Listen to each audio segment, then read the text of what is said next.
classic console it's representing. So I have the Ultra Module controller, and it's actually pretty solid. It kind of looks like a Sega Saturn N64 Fusion, and it's comfortable in the hand. I was playing for 4.5 hours, and I didn't have any issues with playing with this controller at all. And they really only make sense if you have physical media for each of these consoles. If you don't have that, there's lots of ways to play classic games these days. But if you have a big library that's sitting on the shelf and you want an easy way to play these games on your HD or 4K television set, that's what Polymega is all about. You can just plug in an HDMI cable and then pop in your cartridge or your disc and jump into some of these classic games. So what I did with these 10 classic N64 carts is I just popped them in. You can save them to the storage that's on Polymega and you can jump in. I had a couple of glitches along the way. One of them, sadly, was with the San Francisco Rush cartridge for N64, which was one of my favorite N64 games. I had to go back into the settings and put on the beta mode for the N64 emulation, and even then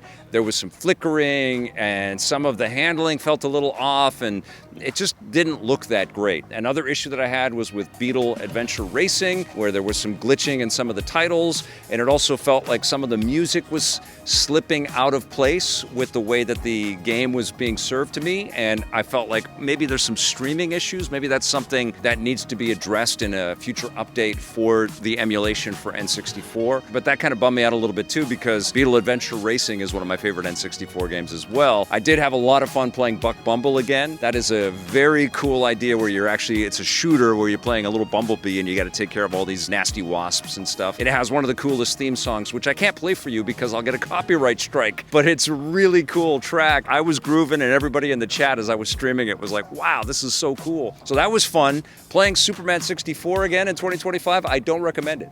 It's terrible. Wipeout 64 looked pretty damn good, and most of the other titles that I played actually handled really well. It was fantastic to play Blast Corps again. What an underappreciated gem that game is. I think this is a pretty cool device. Now, you already have to be invested in the Polymega infrastructure so you can get this module. I think if you've got an N64 library and you've got the Polymega system, the Ultra Module makes so much sense. Of course, there are other options coming down the road. Analog has got the promised Analog 3D system, which is hardware emulation for the N64. That keeps getting delayed. And then there's Mod Retro that is doing an N64 update at some point down the road. None of this stuff is inexpensive, and that's one of the problems with bringing the classic machines to modern day. But man, it's fun. And great games are great forever.